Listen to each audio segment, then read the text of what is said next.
Did you guys have a good holiday? That's pretty Yeah. good. It was good. Mike, I thought of you in actually I brought you up in conversation with our extended family. We were talking about sweet potatoes.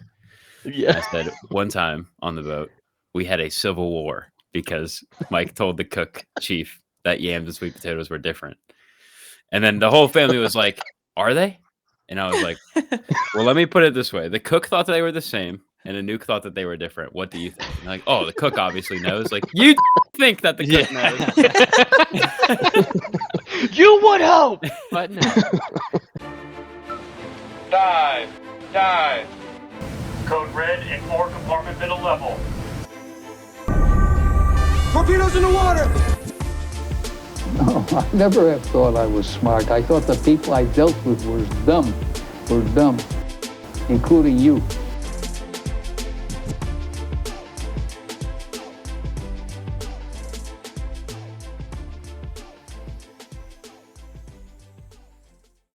I mean, they don't even taste the same. Like, I mean, I don't. All I know That is is that they're not the apparently a same. difference, yeah. I don't know what the difference is. I don't know if there is a difference. And I remember that was like a full off-going period of arguing on Cruise Mess about, again, something you can't just Google at the time. Yes. My whole argument was not only are they different in taste and color, but in botanical fucking classification. Right, like they're literally different things. Yeah. Like actually Yes. different, like genetically different. Yeah. Right. It's like they're in different families. Yeah. but And they're like, yams also but have like They come in sheets, cans, they're the don't same they? thing. That is the most CS cheap I've ever Yeah. heard. He then went on to do, or was it him or his dad that painted Six Finger Sammy on Cruise Mess? It's his dad. His dad, yeah.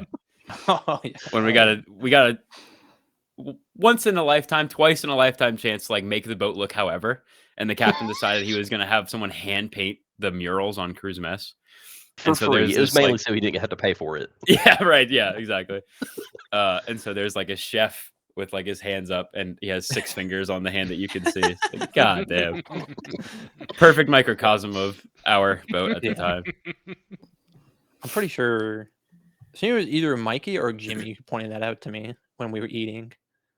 That he had It 6 was like- fingers. Yeah. Yeah. 'Cause I didn't notice it because I never sit over there, right? Like Right. I always sit at the nuke table. And we were complaining about something. He's like, you know how much this place fucking sucks? So look over there.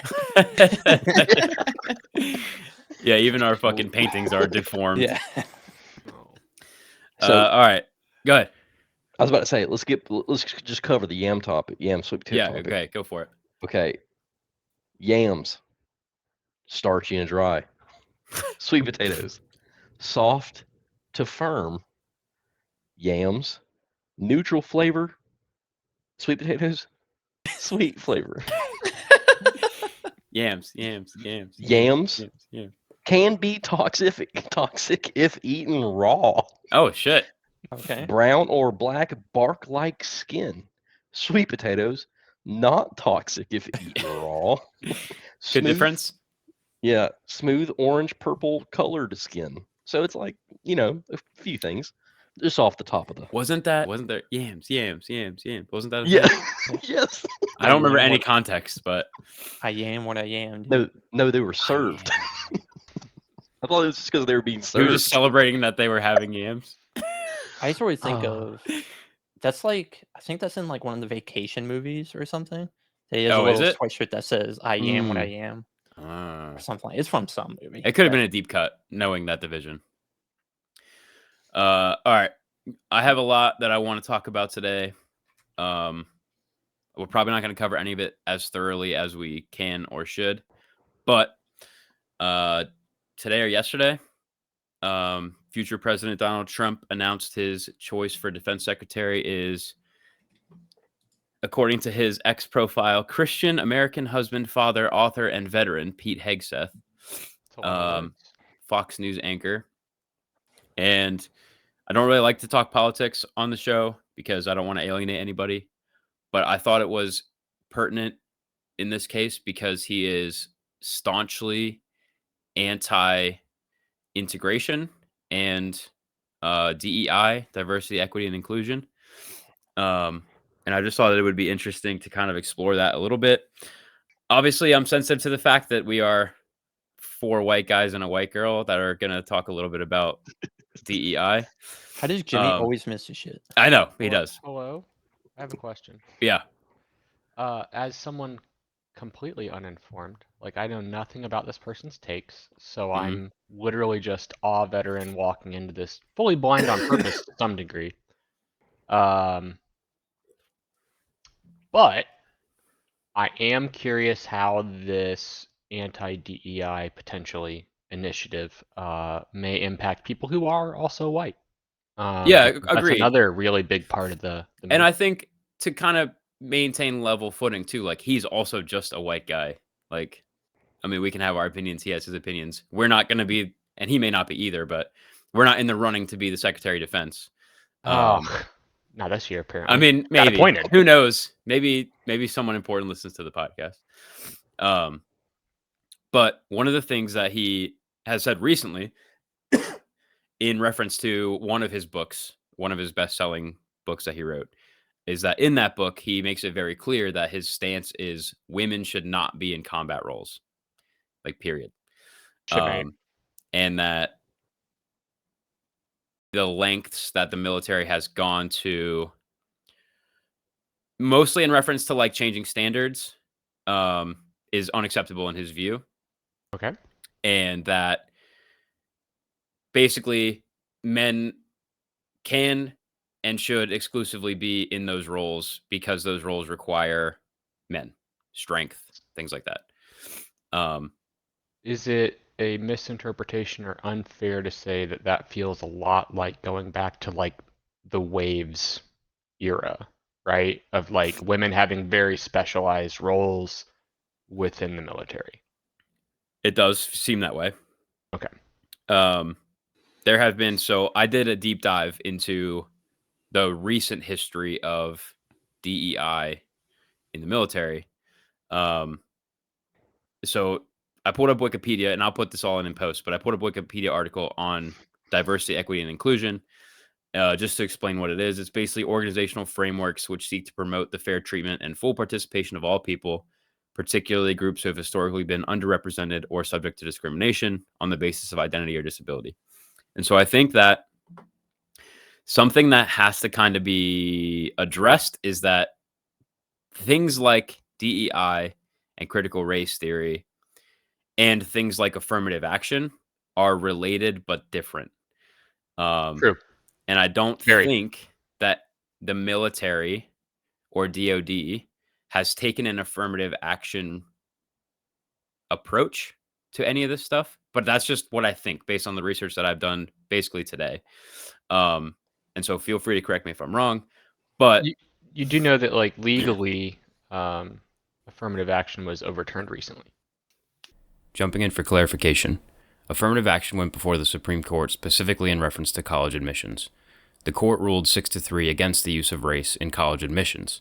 While the majority opinion was written in such a way as to universally overturn any such policy where the state or federal government is involved, there are still instances of and further court cases relating to affirmative action. Additionally, service academies have specific exemptions from the decision overturning affirmative action. But I do agree with your take. From insider take, I haven't seen it be a factor. Yeah. So I found an article from April of 2023 from Military Times called Diversity Necessary for Readiness or the Boogeyman.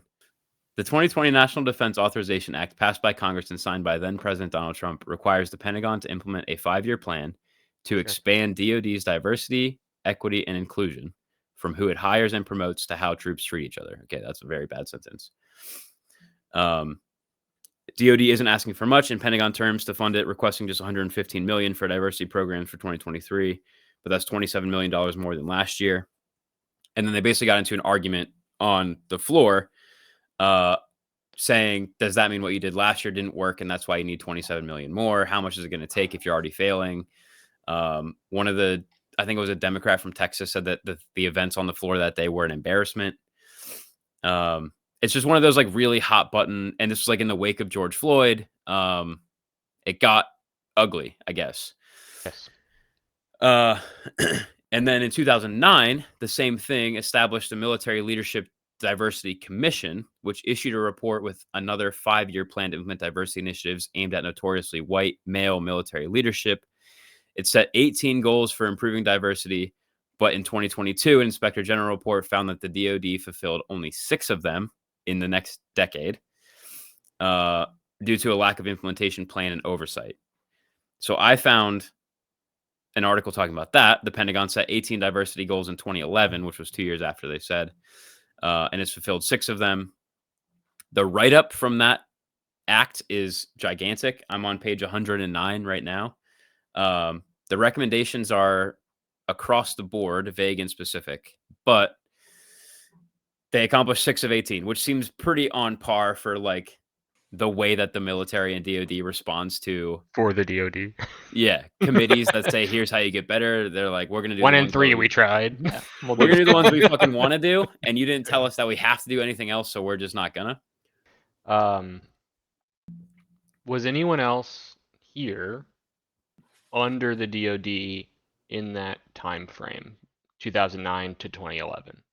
No, none of us No. were. Okay. I was actively tasked with assisting recruitment in that time frame.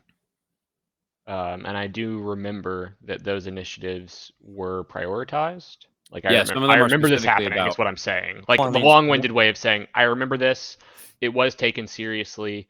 At that time, like the shortest takeaway that I can give was it wasn't necessarily just about raising DEI across the board.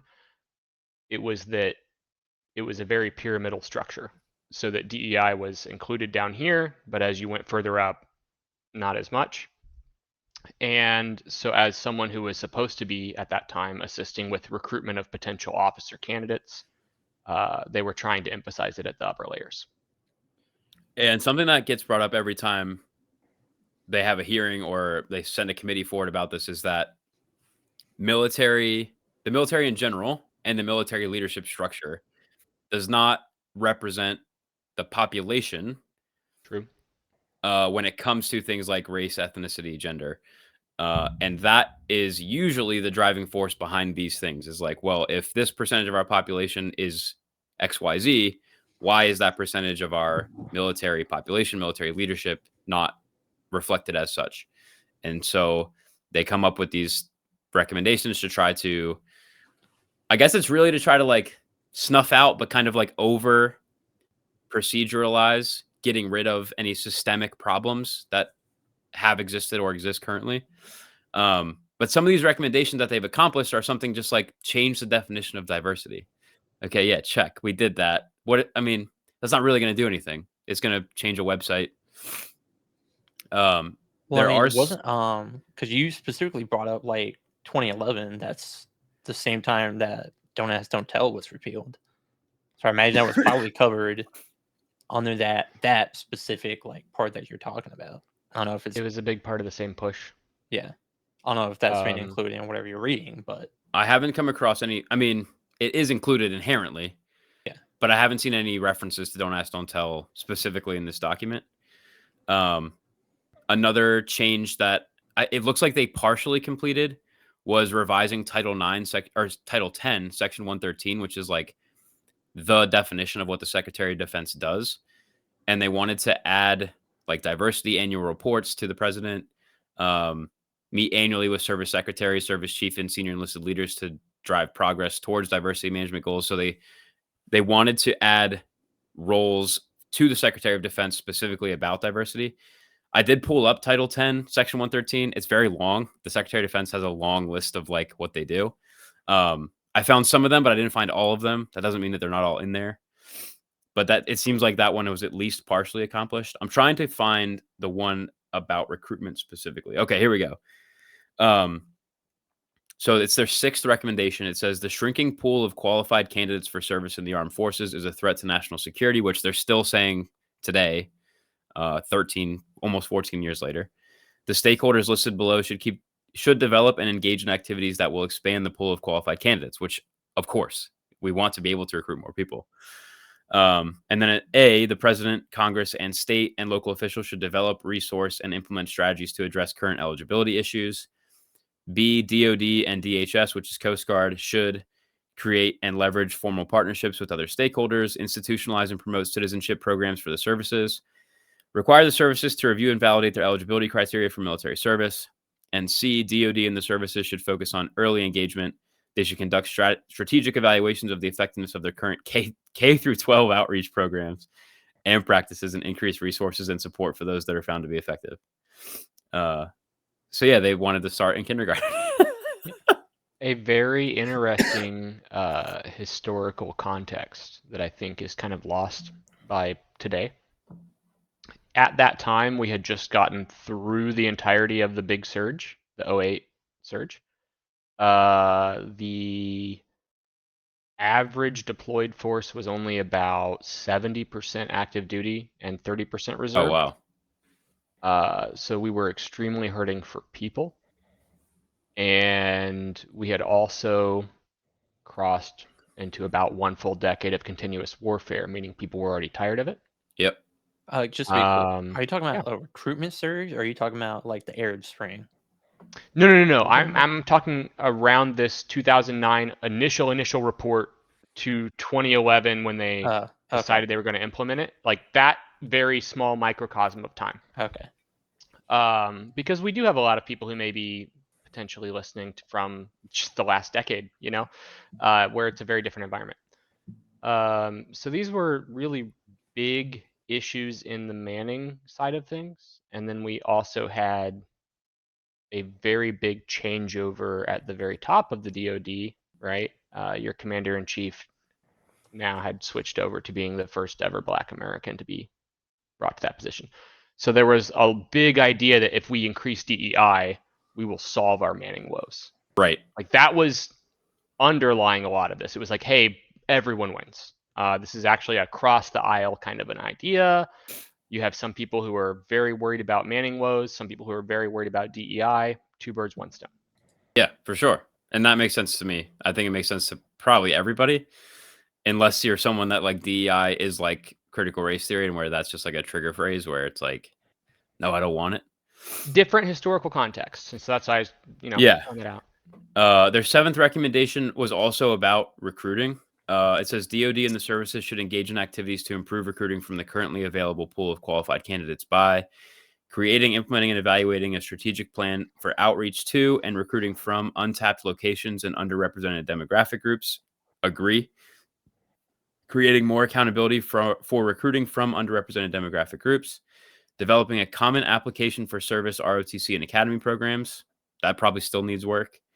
And closely examining the preparatory school admissions process and making required changes to ensure that accessions align with the needs of the military. Well, I'm pretty sure reading like ROTC is one of the proposed, like, maybe not like cuts, but they're trying to downsize how many officers are brought in through ROTC. Really? As one of the bajillion articles that have come up as a result of, how are we going to make the government more efficient with our new government efficiency department? Doge, with new Doge, that was one of the things. It was like decreasing the amount of like officer combat rules as we move towards. So you can pay the same amount of people less money because they'd be enlisted. Is that the theory? I wasn't sure because that's like such a drop in the bucket. I think it was, the argument was that like we are moving more towards indirect methods of warfare. Sure. So the practical idea is, well, we don't need as many foot soldiers. Move those billets somewhere else. Okay. But I think that may be the charitable interpretation of it. Right. Well, even that, fair. Yeah. So I'm trying to put like my personal feelings aside and like understand where an anti-DEI perspective can come from. I don't really understand it. Like, I view it as if you want to argue in favor of it, it's the pragmatic approach is the larger your pool is, greater potential for more people. Yeah, of course. That's what Military agreed. meaning is just a numbers game. Everybody knows this. It shouldn't be a secret to anybody. You put boots on the ground. You put asses in seats.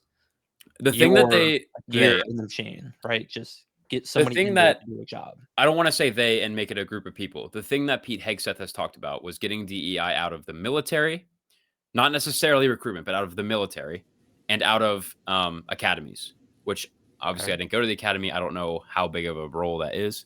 But like the things that people in the military, the way that they're exposed to DEI, especially on the enlisted ranks, is just like training. And it's training like once a year, maybe twice a year. And sometimes it's even virtual training. And it's about like, don't be shitty. And that's kind of it. Yeah.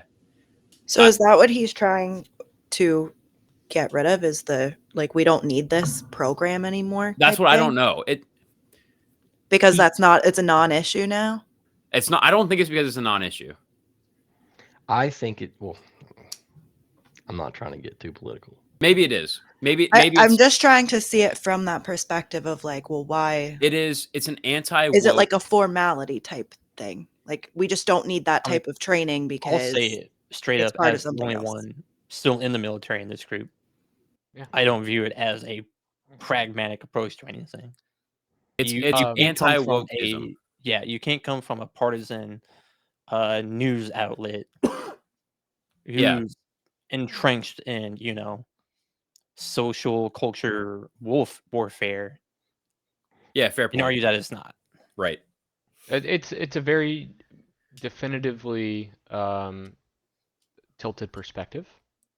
Right? Yes. But it's also coming from a tilted perspective of a white supremacist that people have had issues with in the past during his National Guardsman, his National Guard service and afterwards. So yeah, I will say, just from once he has "We the People" tattooed on his forearm though. So he also has Deus Volt tattooed on his bicep. Yeah, he so does. He definitely hates DEI, but just doing a little bit of digging once it was like, oh, this is obviously every nomination Trump's had is a fucking joke, but it's like, oh, cool, we got a Fox News anchor that was an Army National Guard officer going to be the Secretary of Defense. It's kind of neat, and it's like, well, and by the way, his previous pick was a 4-star fucking general. Mm-hmm. Mattis was a 4-star general, and now we have an ex-Army National Guard Fox News anchor. Yeah. Equally qualified, obvisly. Otherwise, he wouldn't be appointed. Well, it's I mean, it's clear that it's an upgrade from the with the last dude. So yeah, he doesn't want someone that's gonna step down or say no, right? Yeah, but at the same time, it's a weird political climate because you've got an insane person that's like picking all the people that are like obviously hyping him up.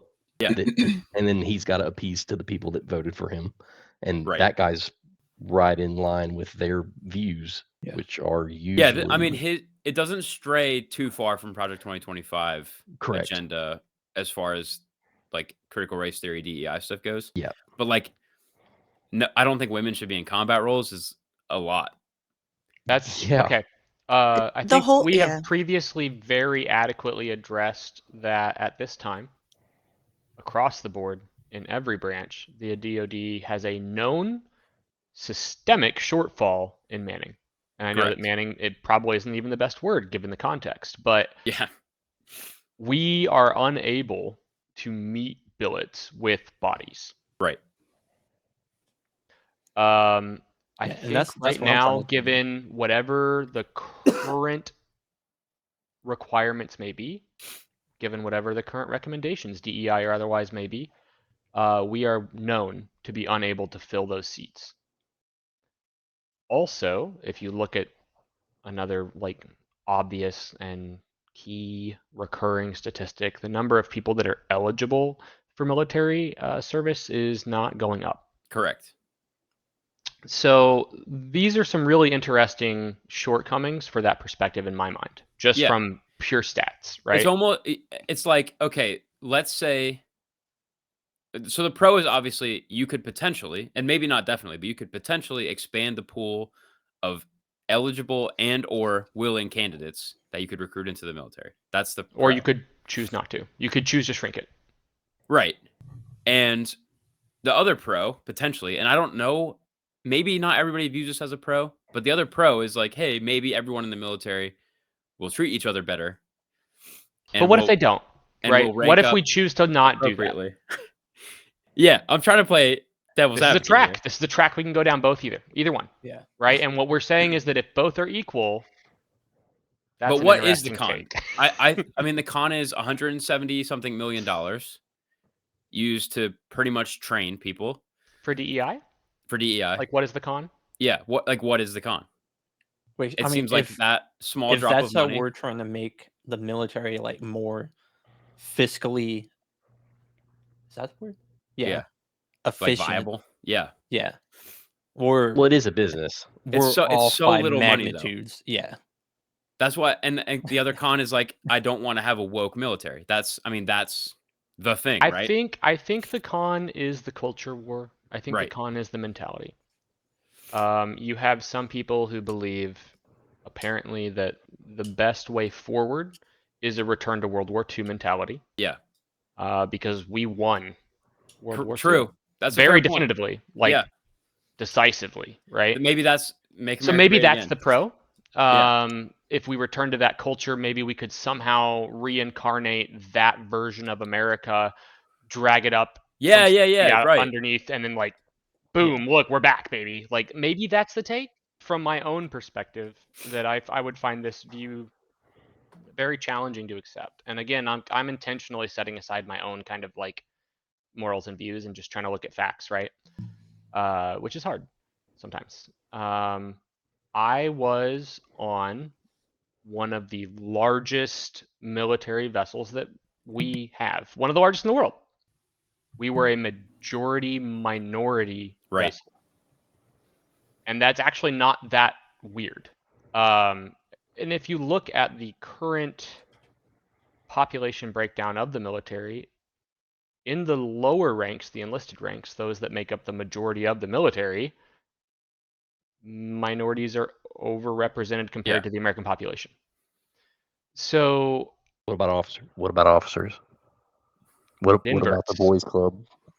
It inverts. It does. Yeah, it As you does. go up the ranks, that swaps, and yeah, the majority of the population now becomes the supermajority.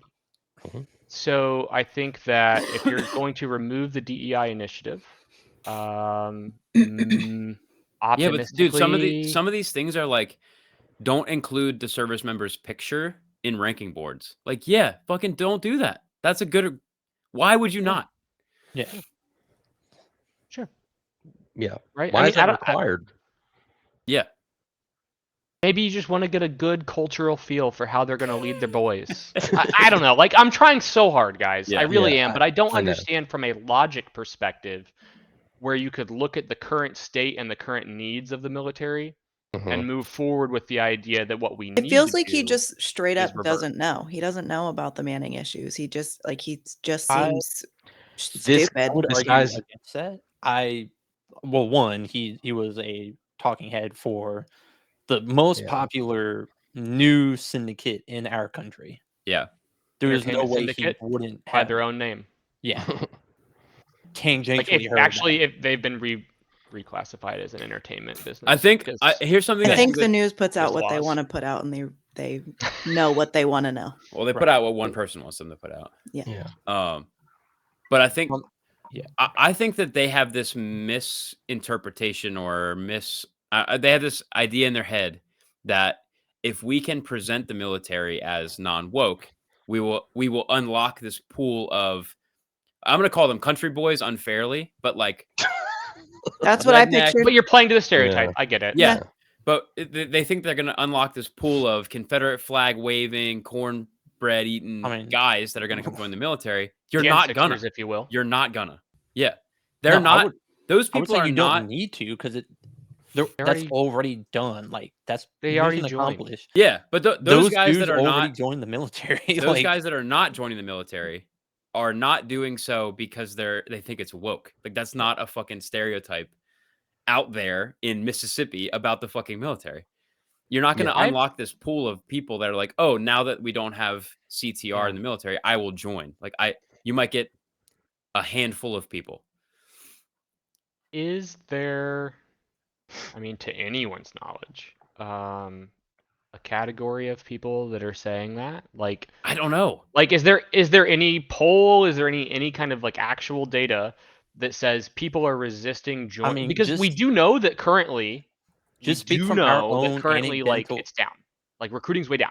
Yeah, speak from your own anecdotal experience. Like from how my many own of those anecdotal dudes experience, it doesn't exist. But I'm So saying like no. I mean, as Kenny's talking about the like hypothetical like pool that we could unlock, those dudes already joined the military in large waves anyway. I think that the people that they're speaking to are not the people that are going to join the military. That's what I'm saying. Like I googled woke military, and there's an article from the Telegraph that says America's woke military is in for radical shakeup. Newsweek says what Ron DeSantis has said about woke U.S. military, but like I don't know how many 18 to 24-year-olds those guys are convincing to not join the military because it's too woke. I just don't think that is a legitimate demographic. Yeah, I guess that's my question is like, again, I'm going to go back to trying to be objective. We know that we have a recruiting initiative shortfall. For sure. Massively. Every year. Yeah. Every year. So if you don't believe any of our prior studies and you don't believe any polling and you're trying to figure out where it might be coming from, this is sort of an area that seems to have no data. Like I've never seen a poll that checks if anyone why are you not joining the military? Why are you not joining, and is it wokeism? Right. Is it? Is it? Like I don't know. Like I've never seen that. I will say, coming from somebody that grew up around a lot of the people that are real fond of this type of information. Yeah. Like I work with the demographic. Me too. And I live around the demographic that is being targeted. I live right in the heart of the Bible Belt. I grew up here. I know what it's like. And if you talk to a lot of these guys that are in this age range, this 18 to 24-year-old age range that were ripe for picking for the military, that would be put asses in seats, if you ask them, would you join the military? Or why haven't you? If you've thought about it, it's because, and I've heard this, I don't know, at least a dozen times since someone's found out I was a veteran, what I did is, that's not for me. It's like, yeah, the job. Shit. Right. You know, that's not for me. Oh, I might have to work next to a gay guy. Like, dude, that's not a fucking, yeah, exactly. Yeah. So. Or a woman. Yeah, or a woman. No. If anything, a lot of those dudes would be thrilled to have to sleep next to a woman. True.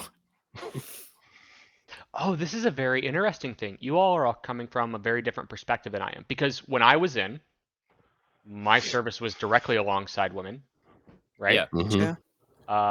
But y'all served on a with, very, very small sub before they had been integrated, right? Yeah. Correct. So we have completely different perspectives on this. From mine, women already fulfilled, any role on board. But do you feel that there was anything, I know you're not in a combat role necessarily directly, that there's validity in that? Like, are there roles that people should be excluded from? I think that is a harder question than it seems.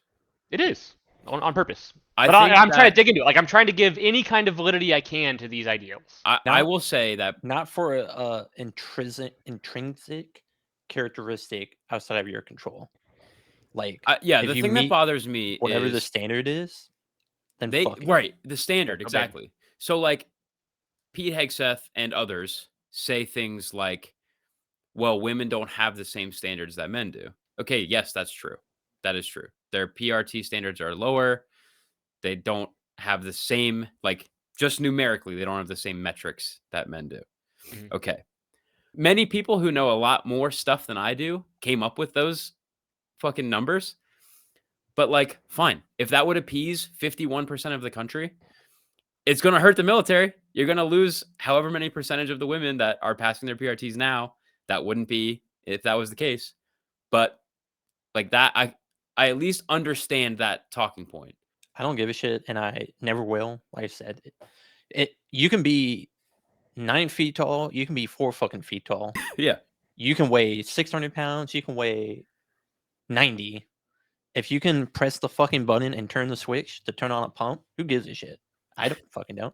Granted, there may be some physical limitations on how you can move around a sub, but If I you're don't huge, give a yeah. shit. That's not if you're a your girl. problem. That's not a me problem. That's a you problem. Yeah.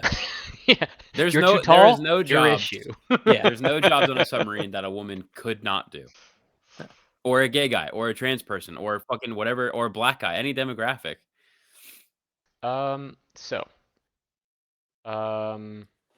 My younger brother actually, 1 year before I went into the Navy, entered the Navy under a spec war like contract.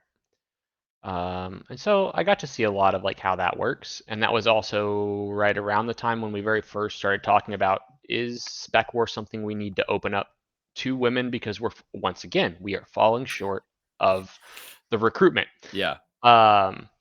And they eventually did okay it, and they also did not change anything about the entrance requirement for the women that went into that program and did succeed and did actually in fact go through it. So if you're worried about meeting the same standard in the really difficult roles, we already set one standard and made it super hard.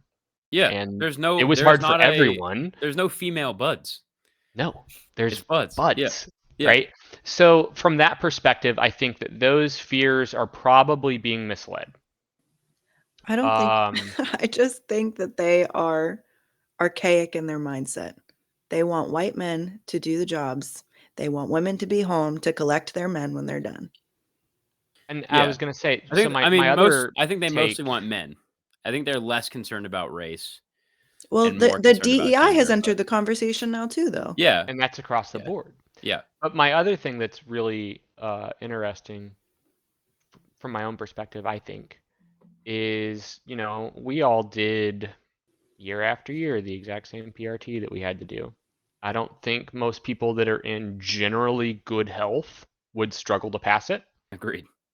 But there are two different standards differentiated by gender, right? But that's also And- true of all the way up through middle and high school too. That's And not while just- that, some people would immediately say, look, two standards, that's not the same. True, but for me to be my own healthy weight as someone who was both born as and identifies as male, I can't have 33% body fat. Yeah. Right? If that was not true, if I had been, born as, identify as female, I could be extremely healthy actually. At that weight. But it's not even that there's two standards. There are, but there's a not. reason. There's a There's like- physiological reason for it. But there's like 100. Yeah. Like my captain could run a much slower 1.5 miles than I could because he's old.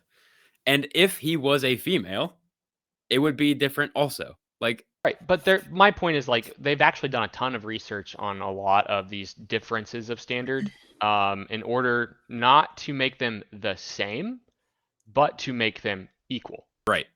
And that's a huge difference that True. I think a lot of people don't understand, because in their simplistic mindset, it's the same for me, therefore it's equal, and that's actually not true. Right. And when you extrapolate out, not just through health, which is the easiest one to look at, but you look at other things, that's across the board true. And the reason that DEI exists is not to make things the same, Right. but to try and make them equal across the board. Okay. The next part about what I want to cover is an Economist article that Joe sent titled "American Veterans Now Receive Absurdly Generous Benefits. An enormous rise in disability payments may complicate debt reduction efforts." Michael, I know An you found interesting title. found the source, Extremely impartial from what I can tell. which I think I might have just accidentally closed out. Shit. I did look up. So I read this article that Joe pointed out. I thought it was very interesting read. One thing that I noted as I went through it was they did not do something that I consider to be just good journalism, which is to present a neutral viewpoint, present the facts, and then at the end wrap up with a take.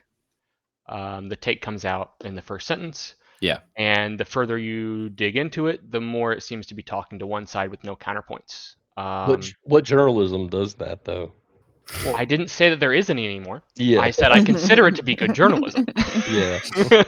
Whoa. And then He's speaking to the way he point out, wants the world to be. Okay. It's how I it's supposed to be. He's such a whoever wrote the sweetheart. article couldn't even attribute their name to it. Yeah, I also that's tried to cool. look up the author just to see what other, like what do they come from? What is their background? What is their education? Because this is, quote, the Economist.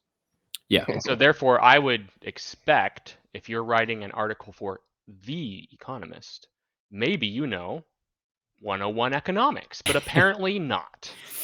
So, because I've taken it and I passed, and it was pretty apparent right away that this kind of didn't hold up. So this and is there in the were wake reasons. of DOGE, the Department of Government Efficiency, Please being stop announced. saying the acronym.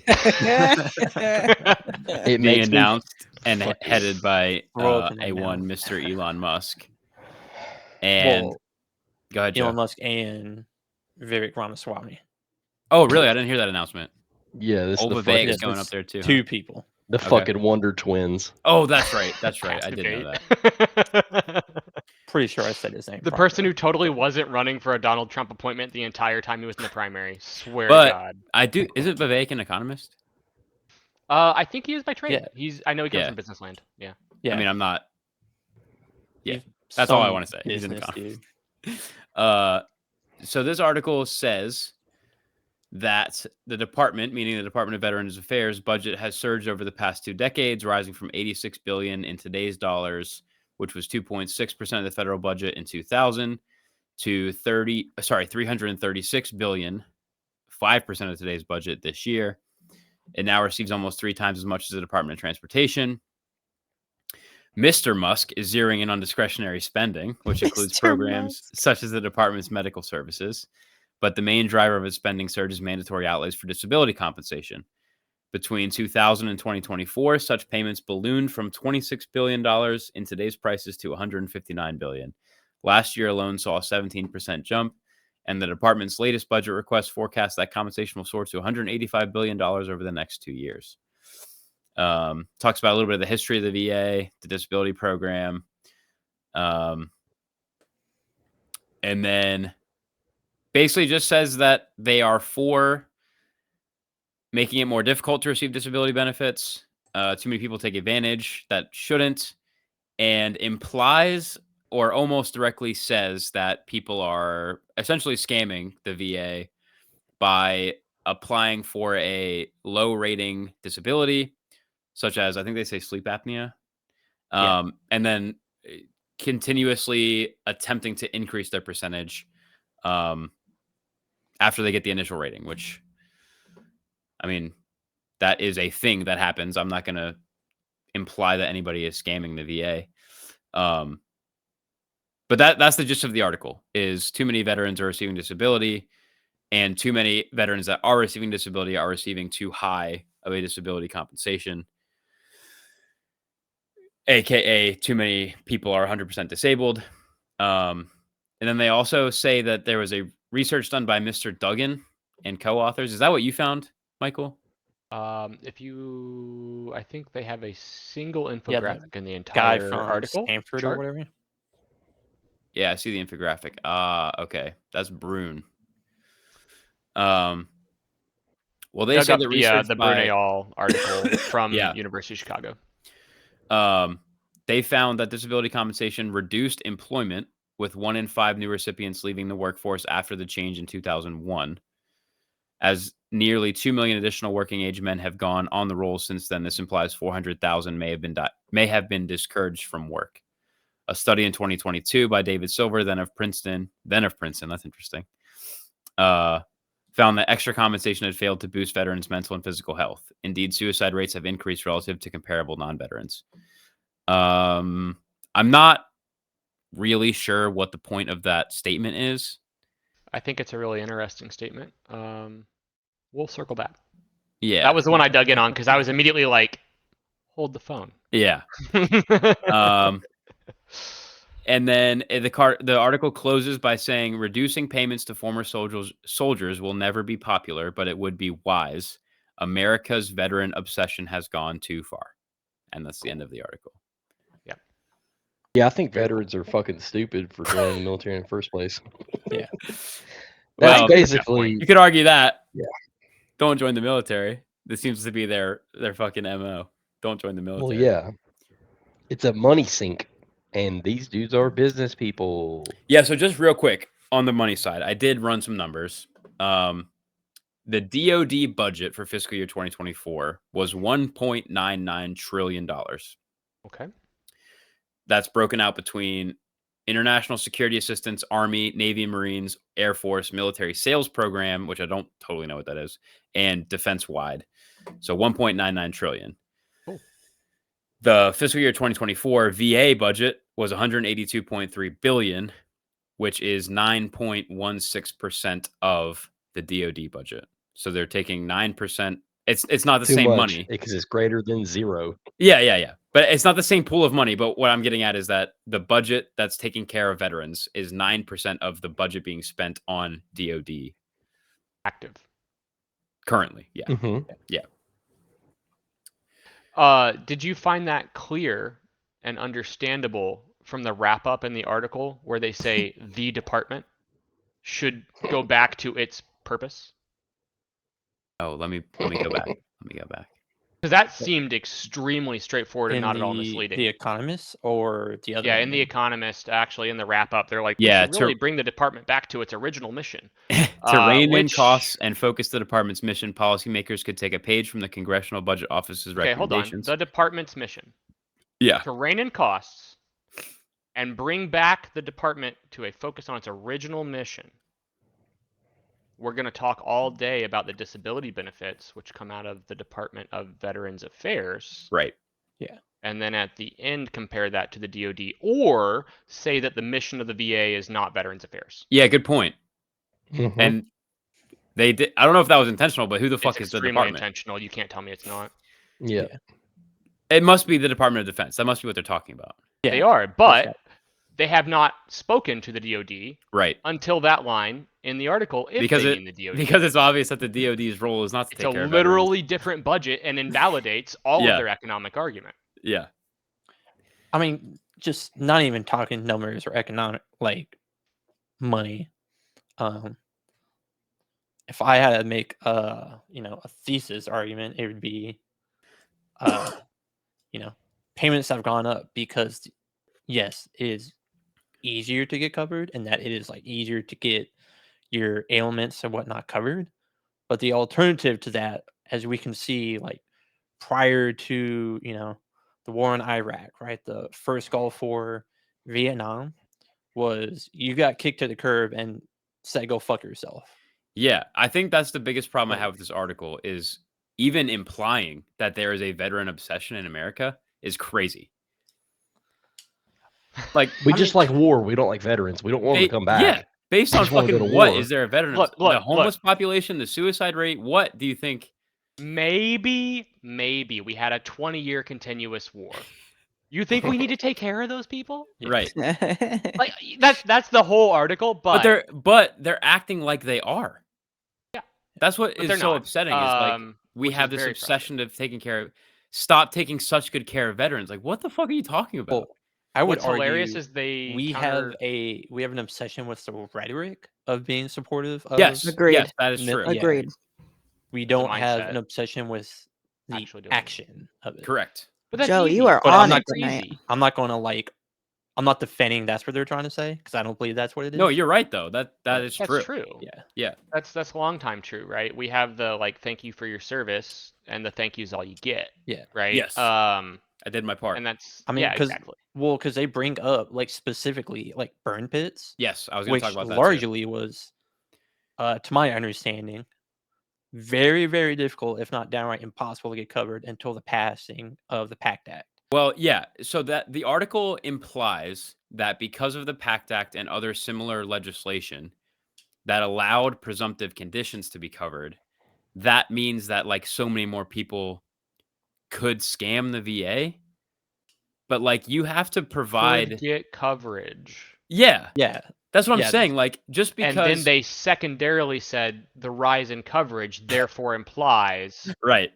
a rise in undue Yeah. coverage. Yes. And they just came up with some random ass number of like 400,000 out of 2 million. Like I'm very. Yeah, that is just unnecessary interpolation that may or may not be true. But like presumptive conditions does not mean you were in the military, therefore you get covered. It's if you can prove that you were exposed because you were at this command at this time, then you're covered. In these conditions, which we have reluctantly agreed does mean you almost certainly did get it from us. Yes. Then we will And someone stop should challenging you because the legal overhead is not worth it. And it's very hard to prove. It's very hard to prove that you were impacted by a burn pit after the fact 20 years ago. Like, Yeah. Yeah. Anybody But- that was in the first Gulf War was almost certainly denied across the board coverage for a range of very unusual symptoms. right. And then it turned out once the PACT Act got through, they're like, oh yeah, all you guys exposed to burn Yeah. pits. Sorry. Well, it's not Exactly. even just 20. I mean, it's but like it's 30, that's a like, good example, you know. I don't necessarily think that it's easier to get covered now. I mean, the things like presumptive conditions do make it easier. Okay, maybe that's not the correct way of saying it, but like the pool of requirements or like eligibility that people can meet has gone up. Yeah, but I also just think that socially the stigma behind saying that you have a problem is lower now. And so either people that are getting out now in today's world or got out a long time ago are no longer feel like shame about I need help. Yeah. And so you have this uptick of people that are not worried about asking for help or shamed to ask for help. And this article seems to imply like, well, you should still feel shame. You shouldn't be asking for help. I have 2 big points. One, the article is comparing essentially everyone from post 9/11 Yeah, directly against everyone from pre 9/11. right. And I think that these are very different groups of veterans who were in very different wars. There were very different cultures when they came home. And the article is implying that we should return to the previous culture, Yes. which I do not agree with. That's my Yeah. opinion. From a statistical standpoint, I felt that it was extremely misleading. I did dig into, again, let's go back to that chart that they kind of have in the article. Yeah. Right. If you look at it, it's not immediately clear, almost on purpose. Yeah, I've been looking at it for a while. I'm trying to figure out what the fuck it's saying. Exactly. The lot of sleep apnea. Yeah, the one that has a really fun title, right? United States Yeah. benefits paid per eligible adult.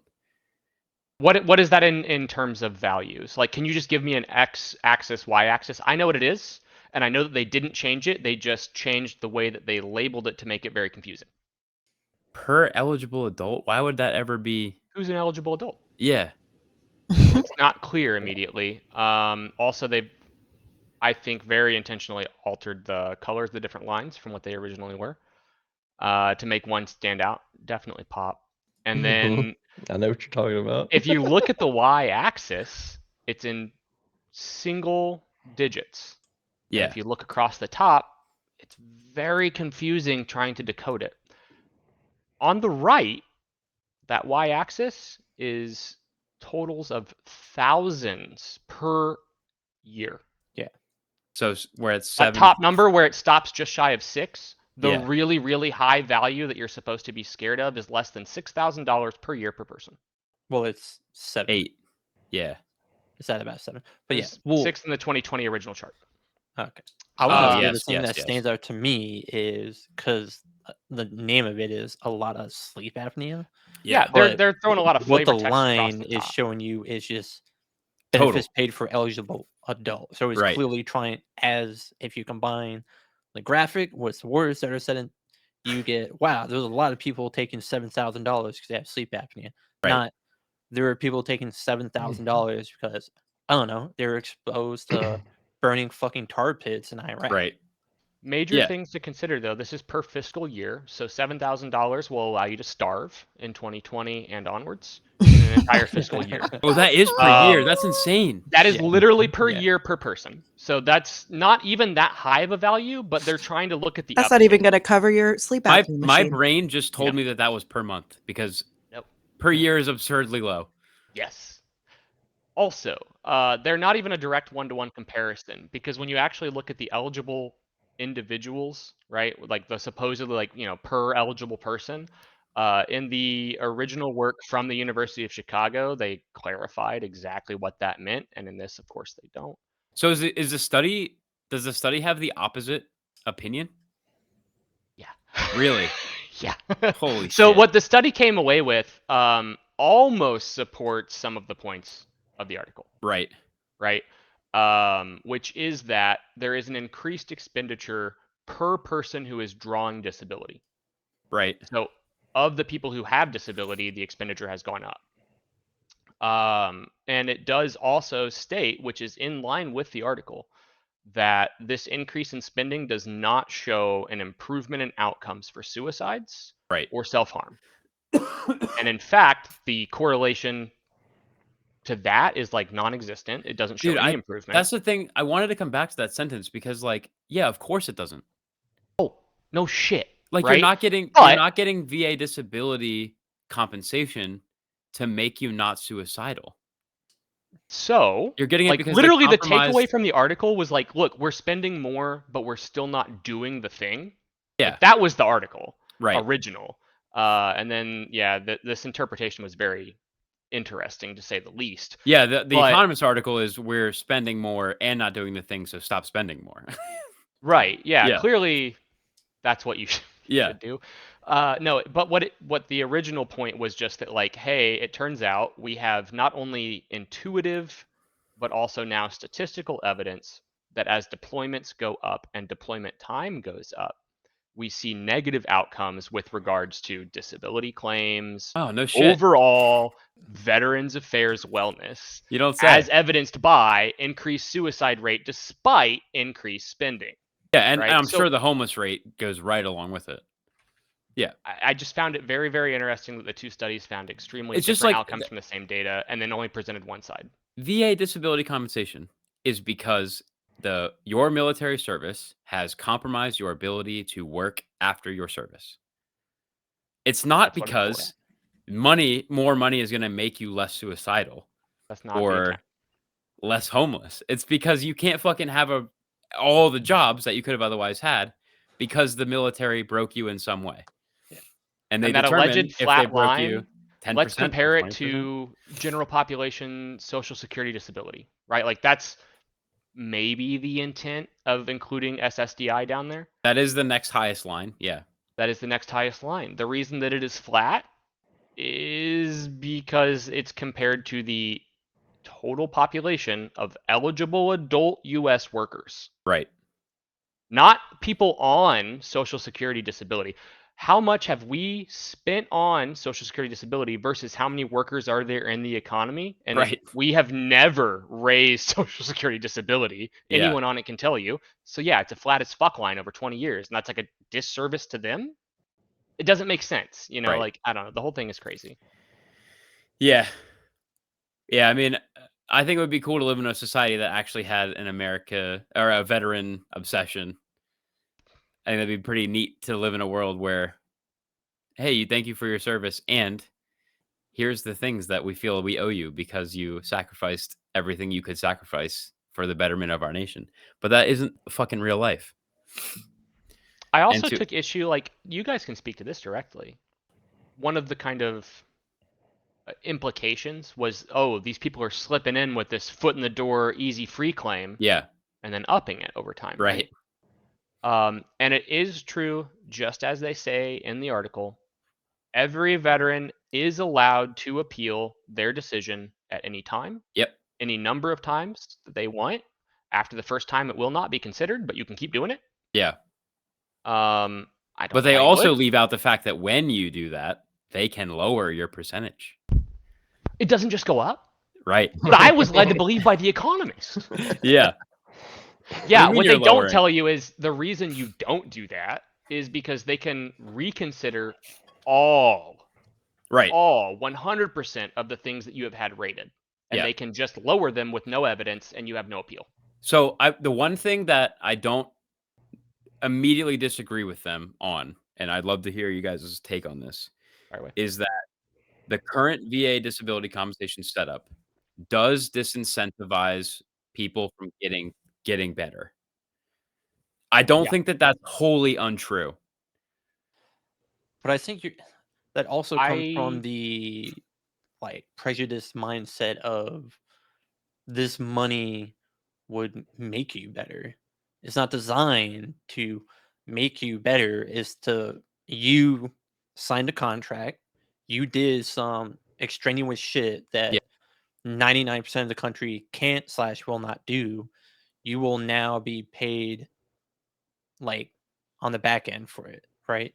No, I agree with you. But what percentage of veterans receiving disability, if they felt better, if whatever condition, any condition they had, got less severe or went away, what percentage of them would go back to the VA and say, "Hey, I need less"?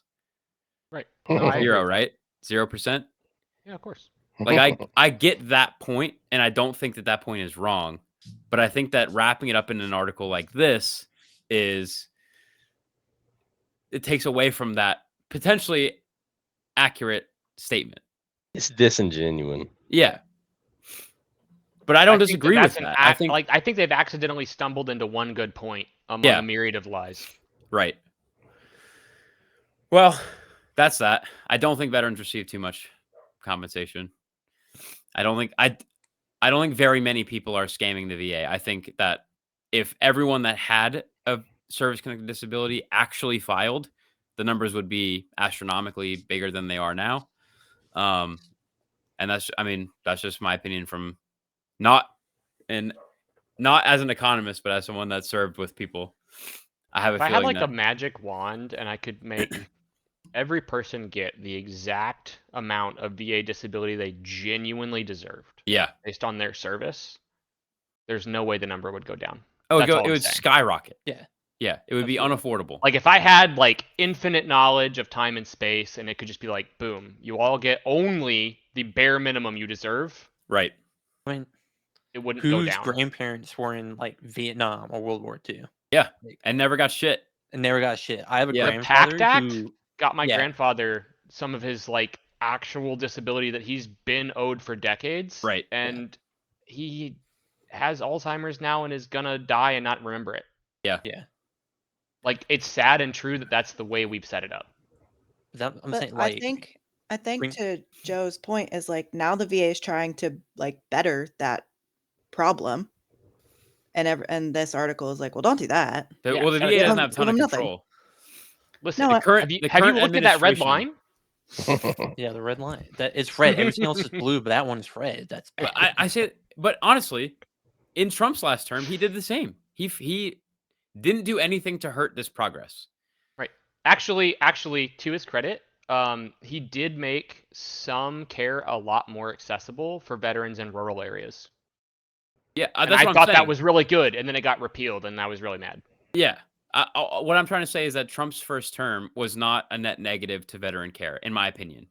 At No, I least not think it drastically. actually slightly expanded it in some ways. And Yeah. there were some privatization initiatives that didn't go through, which was probably for the best, but And now it seems like, I mean, the Heritage Foundation Project 2025 is, at least based on current evidence, separate from Donald Trump and his presidency.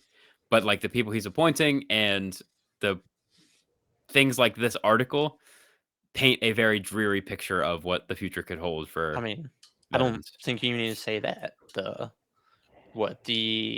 director of the Congressional Budget Office or whatever. It's the same Doge? dude. No. It's a different position. Oh, the Government Accountability Office? The GAO? His name is Russell Vought. I forget what's his fucking position. OMB. He's a director for OMB. Management Office of Management and Budget. Sorry. Okay. I said the wrong one.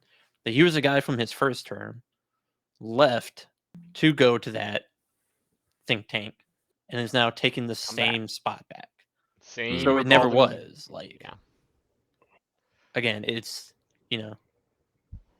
I don't disingenuous think at best, outright lying.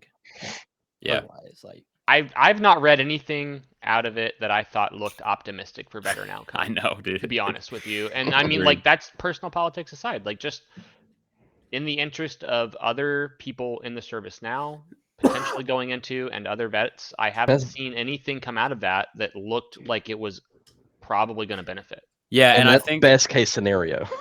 yeah, Like Being But I think optimistic, something right? that they lose sight of is like all the things that the United States has established that take care of veterans, even if they fall short, can be used as a recruiting tool. And I wouldn't be not here without them, only right? Most of not us only would. is it not used as a recruiting tool, but they want to cut it. Like, you already can't get enough people. How are you going to further that or improve that situation by saying like, oh, and also it's going to be harder for you to get taken care of when you get out? Like, it's fucking crazy. And also, we specifically want white implementing men and only white men. tariffs, so you can't afford shit, so you have to join the military. Yeah. 'Cause your Well, regular yeah, job maybe doesn't pay shit. maybe part of it is that we do still have job security in the military, I guess. If you're white Ah. and male. Yeah. Get rid of everybody else, though. All right. Anything else? Any save rounds or alibis, as someone that's used to say? Fuck him till he So dies. mind-blowing, Fuck him till he dies. We hit 35,000 views, 212 subscribers now, I think. Cool. Yeah, doing pretty well. Yeah, if you're listening and you have a same or contrary opinion, we'd love to hear it. For sure. Yeah, leave it in the comments. Drop a like, hit subscribe, hit the bell, send me an email. Follow us on Fuck Instagram. myself. I don't care. Yeah. Send me a Venmo me text some or money. a WhatsApp. Yeah. Tell me why I'm a dumb bitch. All right, guys. We'll see you in a couple weeks. See you guys. Later. Like and subscribe.